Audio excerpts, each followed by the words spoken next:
So today I have a review for you on one of the big books I've read this year, and that is The Diviners by Libba Bray.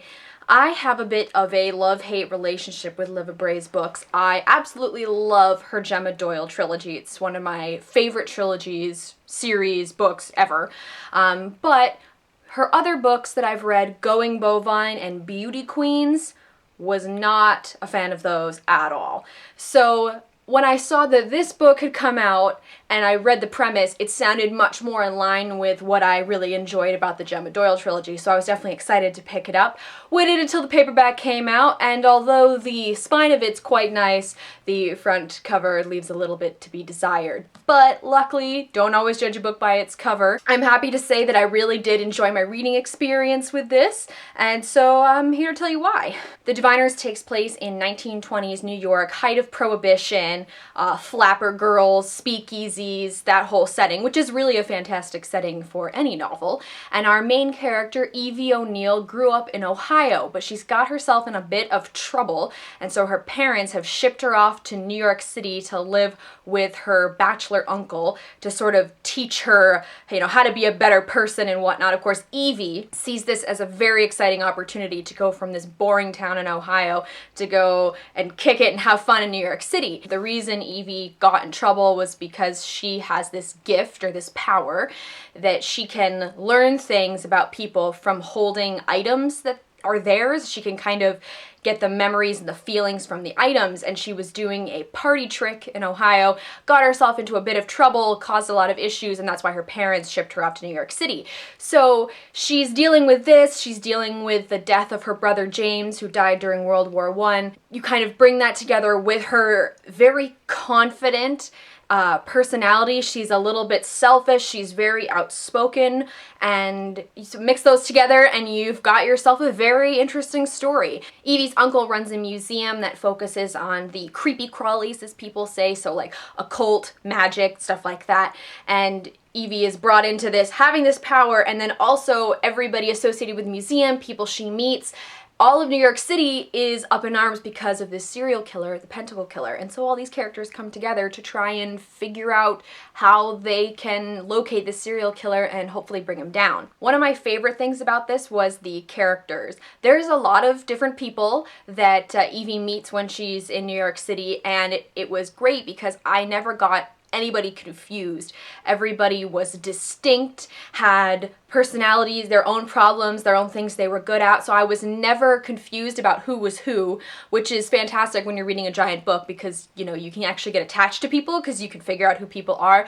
Evie being our main character in a YA novel, she was not timid, she was confident in herself, and I do feel like a lot of the YA novels these days, at least in the beginning, the female heroine is very timid, unsure of herself, doesn't speak up for herself, and although Evie is a little unsure of this gift that she has and she is dealing with her own issues, she still speaks up for herself, she is daring, and although she does have bad traits, like I mentioned, she is definitely a little selfish, self-centered, etc.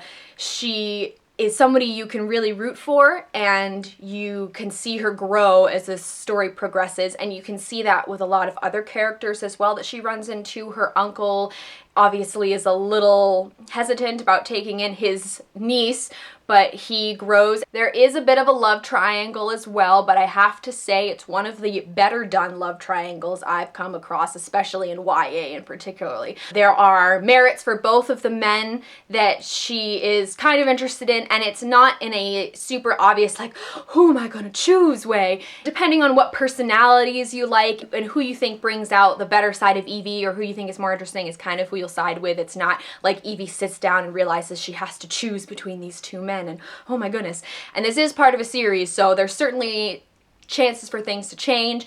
Evie has wonderful friendships with different women in the book as well. Although they have their own issues too, because no friendship is perfect, it's done in a very believable way, especially considering the circumstances that they're in. I did give this a 4 out of 5 stars. It wasn't perfect. It was definitely enjoyable. It was one of the better Libba Bray books that I've read, but it was a little long at points. I felt certain things could have been shaved out a bit just to, save on pages.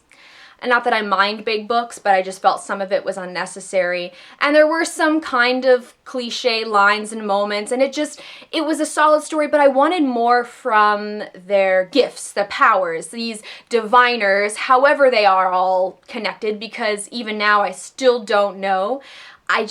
I didn't even find out one of the girls' powers, and I was dying to know Theta's power, and I still don't understand what it is.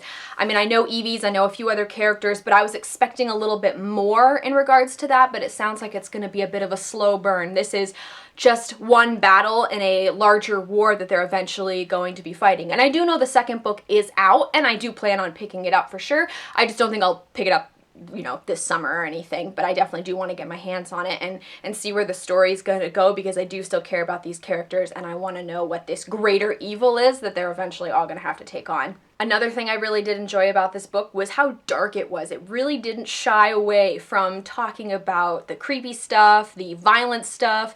So if that's not really your thing, maybe this isn't the book for you, because it definitely is dark. There were certain nights where I'd be reading, I happened to be alone in the apartment and I was reading this book, and you definitely feel this like kind of tingle in the back of your neck, like it's just creepy.